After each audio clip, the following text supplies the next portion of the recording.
الحمد لله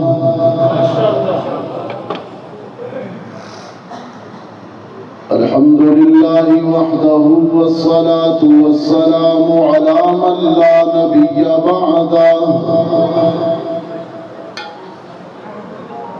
وعلى آله وأصحابه الذين أوفوا عهده الذين هم مصابيح الرحمة ومفاتيح الغرر. أعوذ بالله من الشيطان الرجيم. بسم الله الرحمن الرحيم.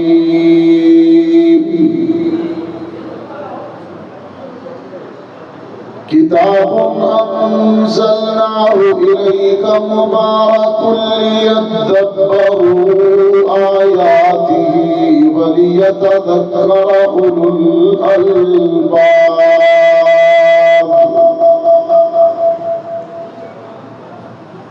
وقال تعالى في مقام آخر: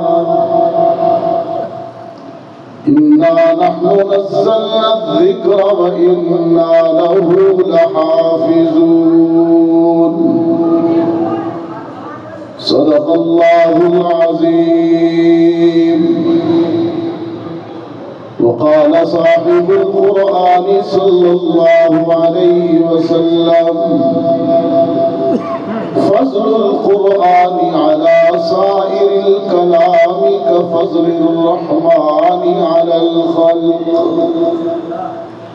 وصدق رسولك النبي الأمي الكريم.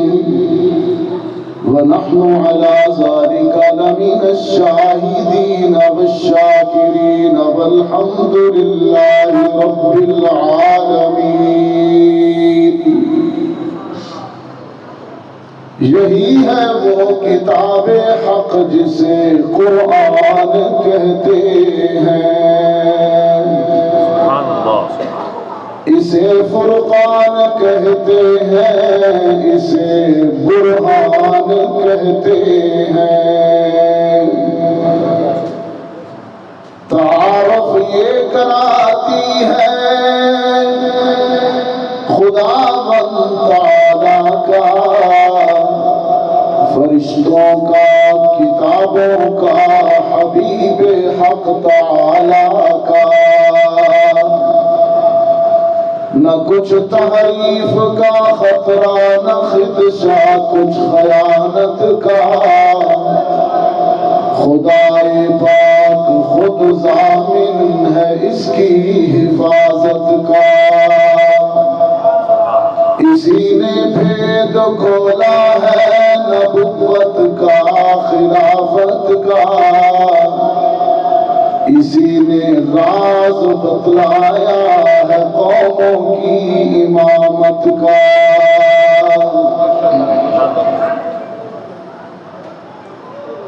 محبت سے درود شریف پڑھ لیجیے۔ اللہم صلی علی محمد وعلی آل محمد كما صليت على إبراهيم وعلى آل إبراهيم إنك حميد مجيد. اللهم بارك على محمد وعلى آل محمد كما باركت على إبراهيم وعلى آل إبراهيم إنك حميد مجيد. بیٹا خاموشی اختیار کرو۔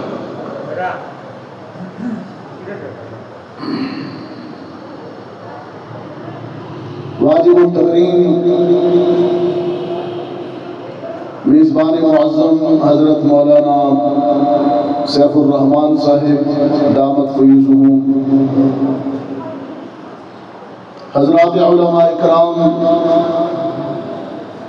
قراء اعزام، محترم بزرگوں، نوجوان دوستوں، عزیز طلباء، آج پہلی مرتبہ آپ کے علاقہ 8 مقام میں آپ کے اس علاقہ کا یہ عظیم ادارہ مدرسہ اصحاب صفہ 22 22 بچوں کے قرآن پاک مکمل ہونے کی اس تقریب میں حاضری کی سعادت حاصل ہوئی۔ رب العزت ہم سب کی حاضری کو قبول فرمائے۔ ہم دنیا کی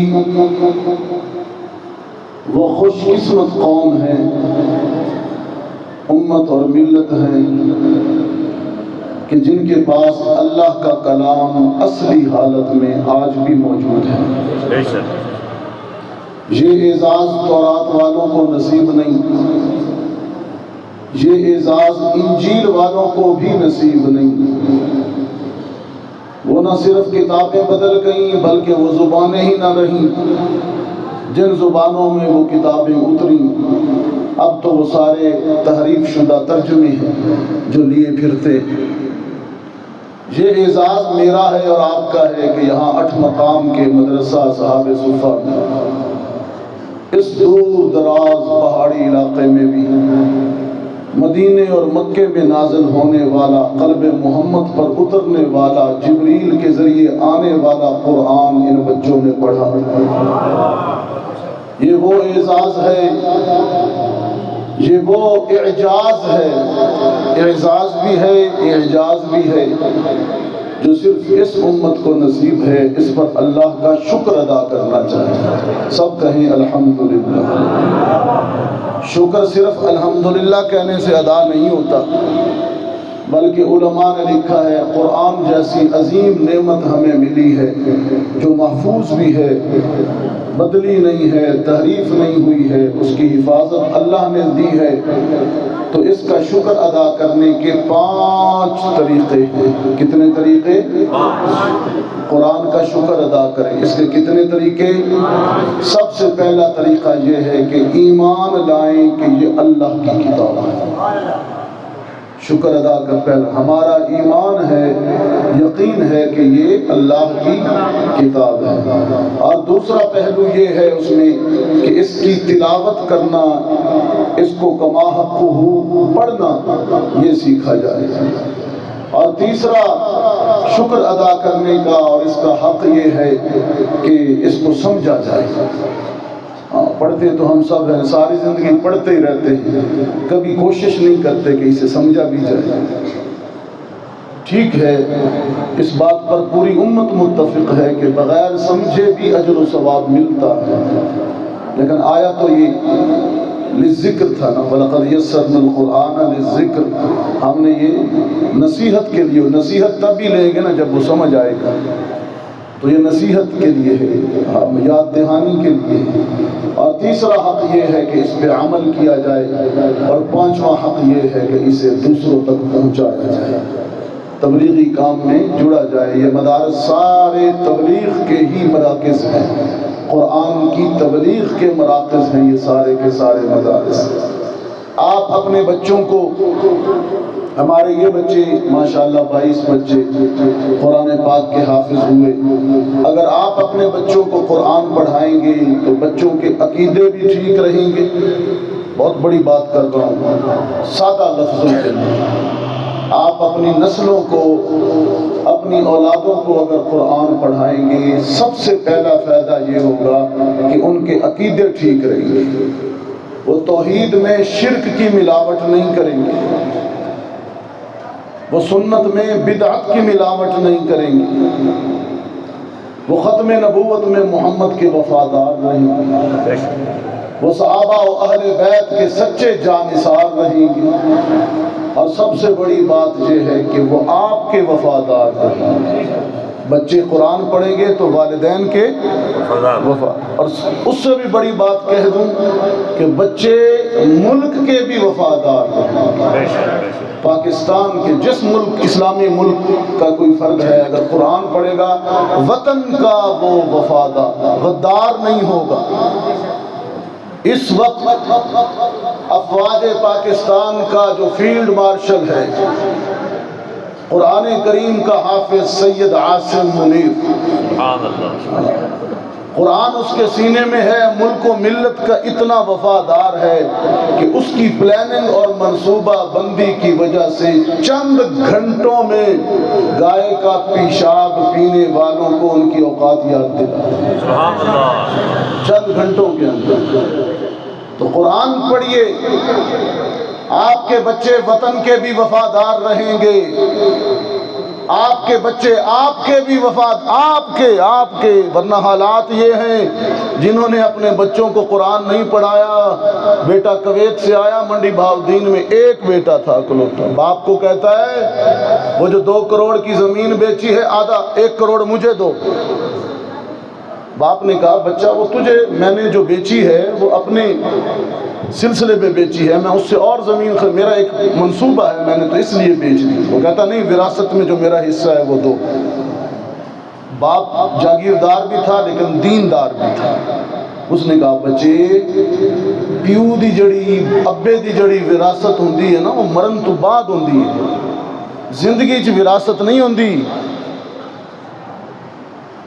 آپ کو بھی پتہ ہی ہے، بعض بچے آج کل ابے نو کہتے ہیں ابا جی میرا حصہ دیو، غلط کہتے ہیں، وراثت تو موت کے بعد ہوتی ہے۔ یہاں وراثت کے معاملے میں 2 بڑی بڑی غلطیاں ہیں۔ کچھ تو ایسے بے دین ہیں جنہیں سمجھ نہیں ہے، وہ زندگی میں ہی باپ سے کہتے ہیں حصہ دو، اور کچھ ایسے بے دین ہیں کہ باپ مرے ہوئے 50 سال ہو گئے تقسیم ہی نہیں کرتے۔ یعنی 2 انتہائیں ہیں، یا تو زندگی میں مانگنا شروع کرتے ہیں یا بانٹتے ہی نہیں۔ ایک پوتا آیا، وہ کہنے لگا مولوی صاحب مسئلہ بتاؤ، دادے کی وراثت بانٹنی ہے، مجھے کیا ملے گا؟ میں نے کہا دادے کی کیوں؟ ابو کی؟ کہا دادے کے نام جائیداد تھی، دادا فوت ہو گیا تقسیم نہیں ہوئی، پھر ابو بھی فوت ہو گیا تقسیم نہیں ہوئی، اب ہم دادے کی وراثت تقسیم کرنے لگے۔ یہ عادت ہے۔ حالانکہ حدیث میں کیا ہے کہ میت کا کفن دفن قرض کے بعد سب سے پہلے اس کی وراثت بانٹی جائے۔ یہ مسائل کون بتائے گا اور عمل کون کرے گا ان پہ؟ یوصیکم اللہ فی اولادکم والا سارا رکوع پڑھ جاتے ہو رمضان میں اور متشابہات میں ایک دوسرے کو ٹکانے بھی لگاتے رہتے ہو، عمل کون کرے گا؟ حفاظ کرام یہ بتایا کریں، خطباء کرام وراثت کے مسئلے بھی قوم کو بتایا کریں۔ قرآن کریم آپ کی اولادوں کو آپ کا وفادار بھی کرے گا، وطن کا ملک و ملت کا وفادار بھی کرے گا۔ آپ دیکھیے نا، قرآن سنیے، تھوڑا سا قرآن پڑھتا، اگرچہ میں سمجھ رہا ہوں کہ وقت بڑا نازک ہے، لیکن بہرحال میری ڈیوٹی ہے، لگی ہے تو اب قرآن تو سناؤں گا۔ فرمایا وصینا الانسان بوالدیہ احسانا۔ یار مجھے پانی نہیں چاہیے، دے دو، یہ ادھر ہی رکھ دو۔ وصینا الانسان بوالدیہ احسانا۔ دیکھو قرآن آپ کے بچوں کو آپ کا وفادار کر رہا ہے۔ حملته امه کرہا ووضعته کرہا۔ رب العالمین نے فرمایا میری مخلوق والدین کے ساتھ حسن سلوک کیا کرو۔ باپ بوڑھا ہو جائے اس کی سفید بالوں کا حیا کیا کرو، ماں بیماریوں میں گر جائے اس کا خیال کیا کرو، ایسے جملے نہ بولا کرو کہ ماں کا احساس زخمی ہو جائے۔ بیٹے ایسی بات نہ کرنا۔ ایک خبر پہنچی رسول اکرم صلی اللہ علیہ وسلم تک کہ ایک بیٹے نے اپنے باپ کا دل دکھایا، ایک بیٹے نے اپنے والد کا دل دکھایا۔ حضور علیہ الصلوۃ والسلام تک خبر پہنچی۔ آپ صلی اللہ علیہ وسلم نے اپنی زبان رحمت سے ایسے والدین کا دل دکھانے والے بچوں کے لیے اتنی سخت بات ارشاد فرمائی جو کبھی دشمن کے لیے بھی نہیں کہی۔ آپ نے وہ حدیث تو سنی ہوگی کہ شب قدر میں، شب برات میں اللہ ہر بندے کو معاف کر دیتا ہے، لیکن کچھ بد نصیب ایسے ہیں ان راتوں میں بھی ان کو اللہ نہیں بخشتا۔ ان میں سے ایک ماں باپ کا دل دکھانے والا بھی ہے۔ سرکار دو عالم صلی اللہ علیہ وسلم نے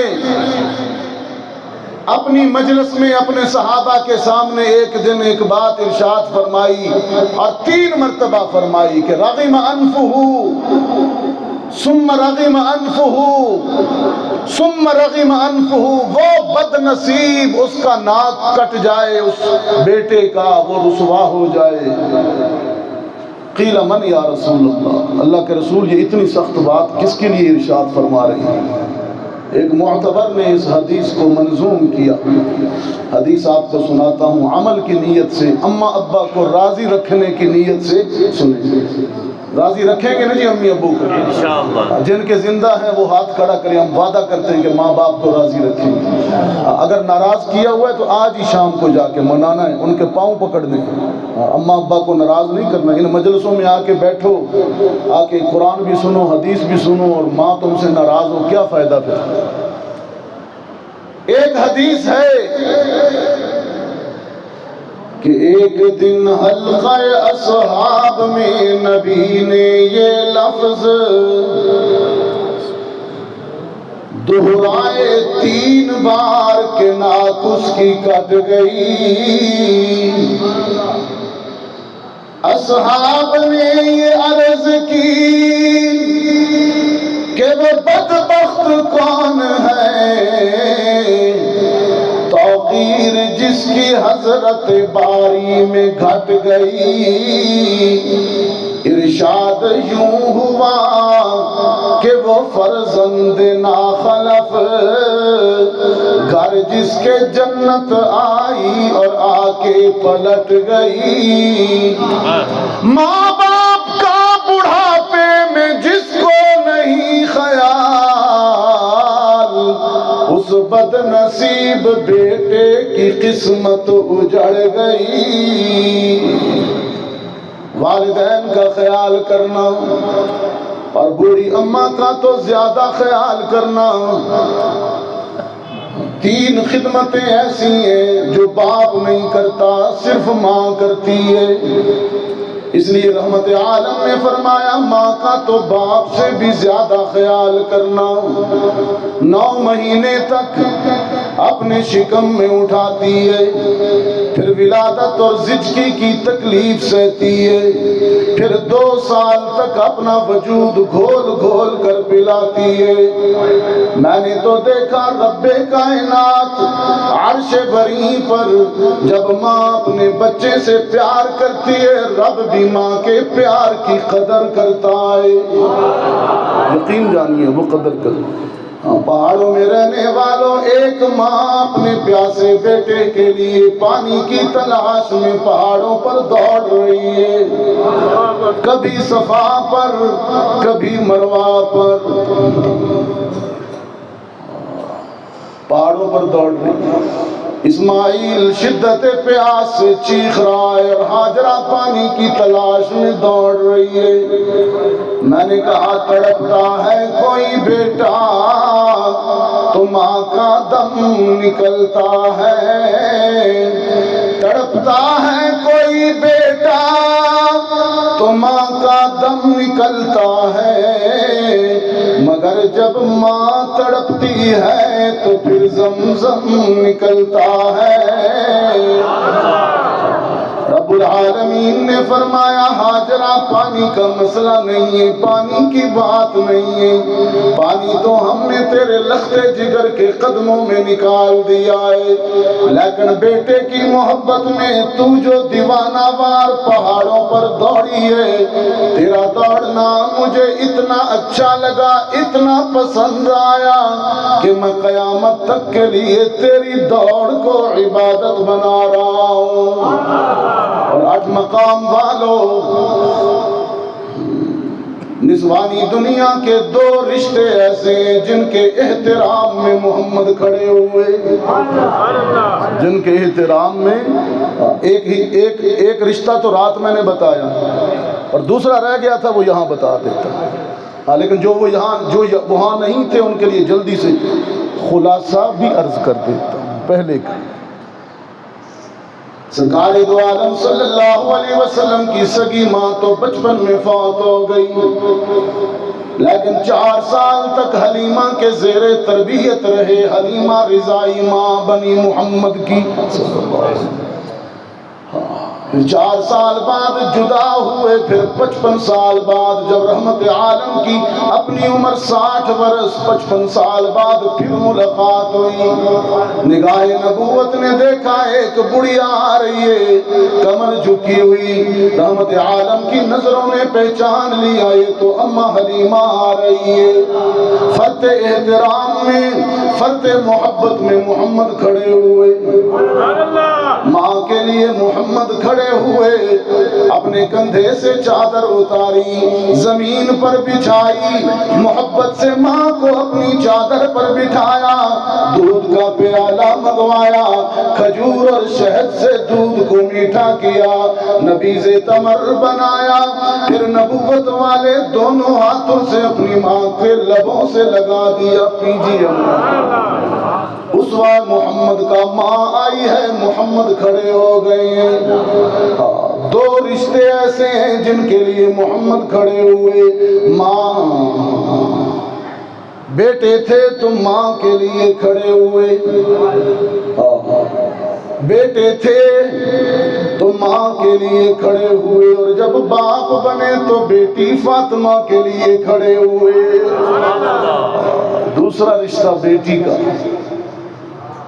خاتون جنت زوجائے حیدر حسنین کی مادر بطول کائنات سیدہ طیبہ طاہرہ فاطمہ زہرا جب علی کے گھر سے اپنے بابا محمد کو ملنے کے لیے آتی ہے محمد اپنی جگہ سے کھڑے ہو جاتے ہیں. دستے نبوت سے پکڑ کر شفقت سے ماتھا چومتے ہیں بیٹی کا اور اپنی جگہ بٹھا لیتے ہیں اور زبان نبوت سے کہتے ہیں فاطمہ تو بضعۃ منی. فاطمہ میرے جگر کا ٹکڑا ہے. فاطمہ میری آنکھوں کی ٹھنڈک ہے.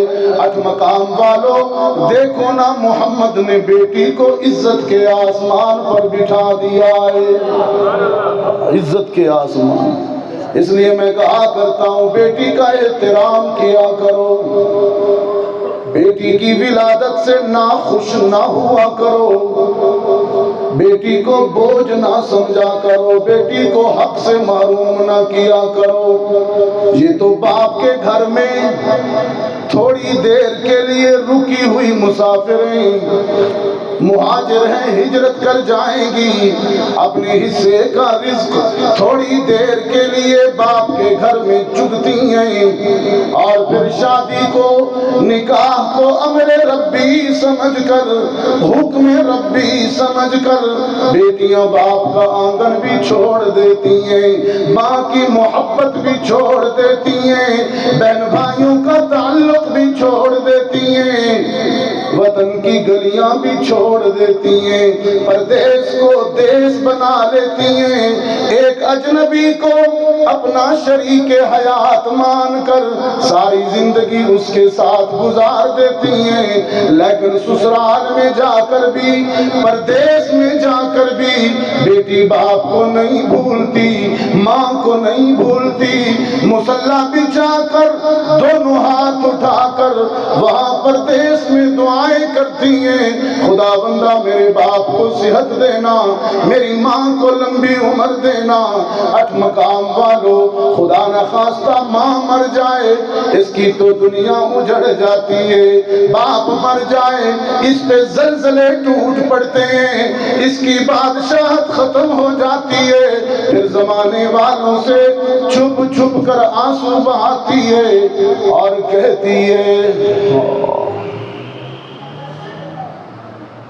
آپ ہی کا ایک فلاسفر ہے کشمیر کا رومی کشمیر. وہ کہتا ہے جب ماں مر جائے تو بیٹی کہتی ہے میاں محمد بخش کھڑی شریف پر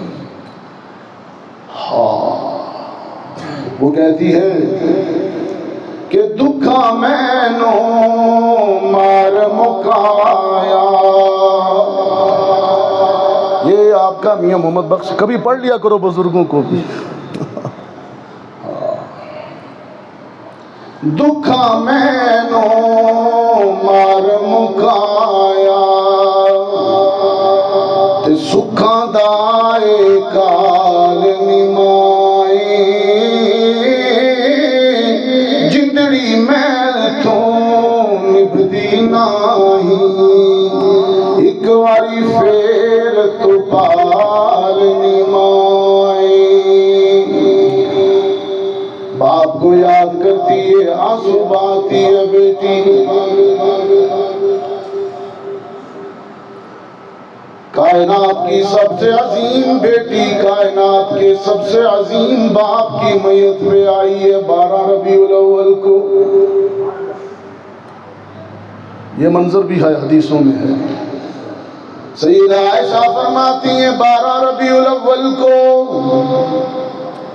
چاشت کے بعد اور زوال سے پہلے حرارت اور علالت کے عالم میں محمد میری گود میں سر رکھے ہوئے. اچانک دروازے پہ دستک ہوئی. میں نے پوچھا صحابہ میں سے کوئی بے ادبی نہیں کرتا دروازے پہ دستک نہیں دیتا یہ کون آیا ہے؟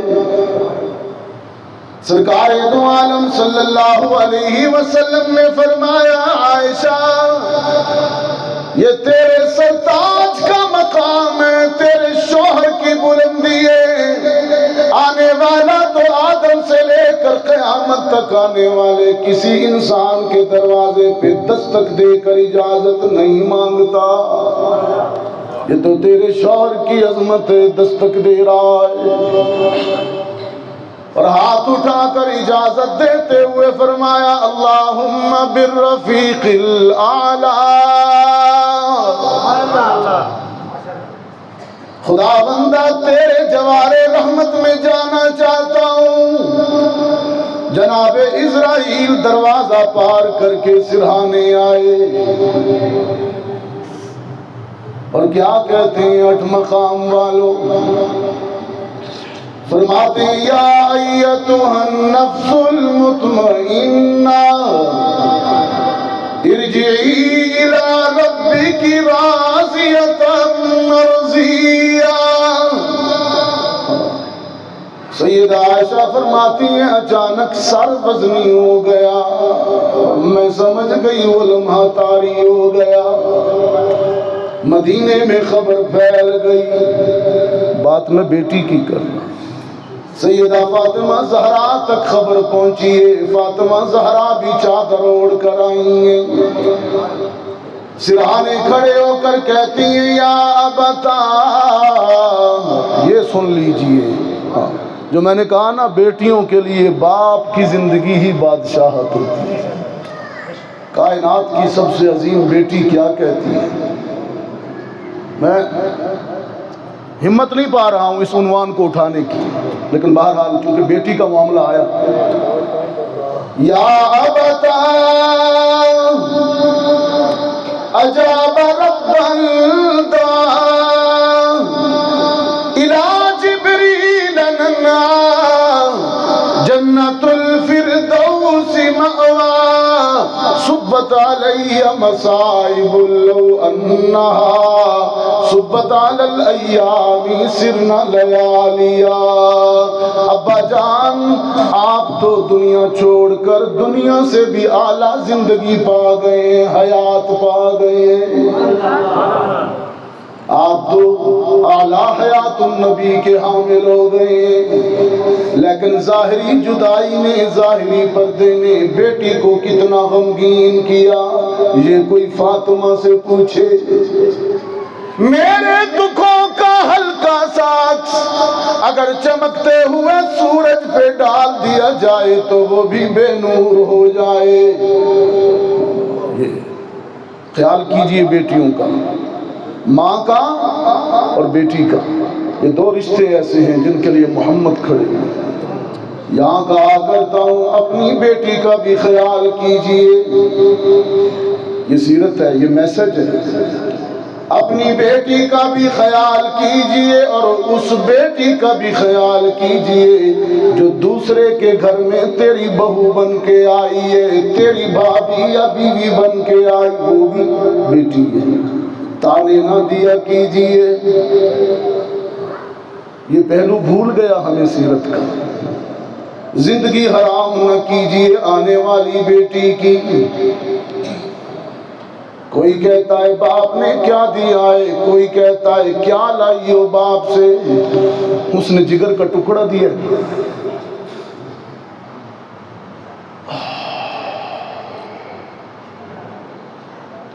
سرکار دو عالم صلی اللہ علیہ وسلم نے اپنی بیویوں سے اتنا حسن سلوک کیا، اس کی کیا میں آپ کو بات بتاؤں، ہم نے کیا رویہ اپنایا۔ لوگ کہتے ہیں مولانا صاحب، ابھی حضرت کہہ رہے تھے، لوگ کہتے ہیں دم کر دیجئے بیوی کو جنات ہو گئے، کوئی کہتا ہے پیر صاحب تعویذ لکھ دیجئے، مرگی کے دورے پڑتے پری کا سایہ ہے، آسیب کا سایہ ہے۔ میں نے کہا رب کائنات کی قسم، جادو بھی نہیں ہے، مرگی بھی نہیں ہے، آسیب بھی نہیں ہے، جن بھی نہیں ہے، یہ تو تمہارے تانے ہیں، تلخ لہجے دی ہوئی ایذائی ذہنی اذیتیں، کسی کی بیٹی کو ہمارے رویوں نے ذہنی مریض بنا دیا ہے۔ سرکار دو عالم صلی اللہ علیہ وسلم کا اسوہ دیکھیے، 8 مقام والوں، محمد کیسا سلوک کرتے صلی اللہ علیہ وسلم۔ سیدہ عائشہ فرماتی ہیں پانی کا گلاس پی رہی ہوں، اچانک حجرے میں محمد عربی آئے، فرمایا عائشہ آدھا پانی پی لو، آدھا مجھ محمد کے لیے چھوڑ دو۔ میں نے عرض کی آپ میرے سرتاج ہیں، نبیوں کے امام ہیں، صاحب معراج ہیں، یہ پانی میں پیوں گی، برتن دھو کر تازہ بھر کے لاؤں گی، پھر آپ کو پیش کروں گی۔ رحمت عالم نے فرمایا نہ عائشہ نہ، آج تیرا چھوڑا ہوا، تیرا بچا ہوا پانی محمد پی کر دنیا والوں کو بنت صدیق کا مقام بھی بتلائے گا، اور یہ بھی بتلائے گا کہ محمد بیوی کو پاؤں کی جوتی نہیں گھر کی ملکہ سمجھتا ہے۔ جب اللہ کے رسول نے ایسا حسن سلوک اختیار فرمایا تو پھر بیویوں نے بھی کیا کہا۔ میں نے کہا محبت یک طرفہ نہیں ہے، محبت 2 طرفہ ہوتی ہے۔ پھر عائشہ کیا کہتی ہیں اپنے شوہر کی وجاہت حسن سلوک اور خیر سلیقے کے متعلق؟ سید عائشہ کبھی کبھی جھومتی ہیں عشق شوہر میں اور کہتی ہیں، اگرچہ علماء کی ان کے لیے ہی پڑھ دیتا ہوں، یہ جانتے ہیں ان کو سنانے کے لیے پڑھ دیتا ہوں، کہتی ہیں لنا شمس، اب تھوڑی سی مجھے زندگی چاہیے ہوگا، میں عنوان کو پھیرتا پھیرتا کہیں لے آیا ہوں کہ ان سے حسن و جمال کی بات کروں محمد مصطفیٰ کی، اور بزبان عائشہ لنا شمس وللآفاق شمس وشمسی خیر من شمس السماء شمس الناس تطلع بعد الفجر شمسی طالع بعد العشاء۔ اسی تو دوسری والی سالن منگی سانو نہ پا کے دے، سلوک جی ہو جے کر دو بیویاں نال، ایک کاری سالن لے لو نا، دوئی والی منگو اکثر چل پڑے کم کر اپنا۔ لیکن سیدہ عائشہ اپنے شوہر کا حسن سلوک اور سلیقے میں تعریف کرتی ہیں، کہتی ہیں ایک وہ سورج ہے جو آسمانوں کے دامن میں چمکتا ہے، اور ایک وہ سورج ہے جو میرے گھر میں دمکتا ہے۔ آسمان کے دامن میں چمکنے والا سورج شام کو غروب ہو جاتا ہے، لیکن جو سورج میرے حجرے میں چمک رہا ہے وہ دن کو بھی طلوع رہتا ہے، راتوں کو بھی طلوع رہتا ہے۔ اور 8 مقام والوں، ایک اور حدیث بھی سنو، بڑی دلچسپ حدیث ہے میاں بیوی کے حسن تعلق کی، حسن سلوک کی۔ سیدہ عائشہ فرماتی ہیں ایک دن میرے سرتاج نے کالی چادر اوڑھی،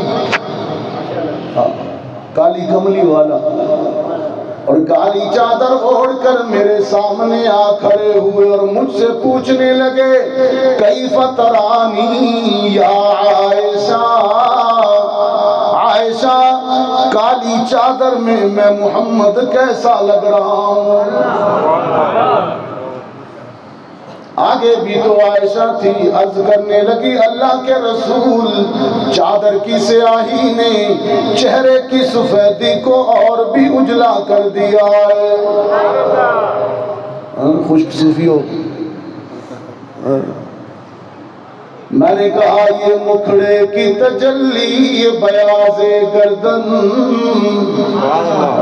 یہ میرے آقا کا شخصیت ہے، پرسنالٹی۔ یہ مکھڑے کی تجلی، یہ بیاض گردن، دل برانہ یہ چال اور بے ساختہ پن، یہ عمامہ کی سجاوٹ، یہ جبین روشن، یہ قبائے عربی اور یہ نیچا دامن، کہ خدا ہے خود جمیل اور اسے جمال پسند، اسی لیے تو خدا کو ہے آمنہ کا لال پسند۔ صرف عائشہ سے نہیں پوچھا 8 مقام والوں، ایک دن تو حد ہو گئی، روح الامین سے جبریل سے بھی پوچھ لیا کیف وجدتنی، میں کیسا ہوں؟ جناب جبریل نے عرض کی آدم سے لے کر آپ تک ہر زمانے کے رسول کے پاس وہی لے کر گیا ہوں۔ میں نے آدم کو عرفات کے میدان میں آنسو بہاتے دیکھا، میں نے نوح کو کشتی میں چپو چلاتے دیکھا، میں نے ابراہیم کو نارے نمرود میں گل و گلزار دیکھا، میں نے اسماعیل کو چھری کے نیچے مسکراتا دیکھا، میں نے یوسف کو مصر کے بازاروں میں بکتے دیکھا، میں نے موسیٰ کو طور پر رب سے باتیں کرتے دیکھا، میں نے یونس کو مچھلی کے پیٹ میں تسبیح کرتے دیکھا، میں نے ایوب کو سخت بیماری میں بھی صبر کرتے دیکھا، میں نے عیسیٰ کو مٹی سے بنے ہوئے پرندے اڑاتے دیکھا، لیکن پیدا کرنے والے کی قسم اے محمد آپ جیسا کسی کو نہیں دیکھا، آپ جیسا تو صرف آپ ہی کو دیکھا۔ اب اللہ میری حاضری کو قبول فرمائے۔ سیرت کے چند ایک جھلکیاں، حضور بطور شوہر، حضور بطور بیٹا، حضور بطور والد، یہ سیرت کی چند جھلکیاں پیش کر سکا ہوں۔ اللہ تعالیٰ میری حاضری کو قبول فرمائے۔ وآخر دعوانا الحمدللہ رب العالمین۔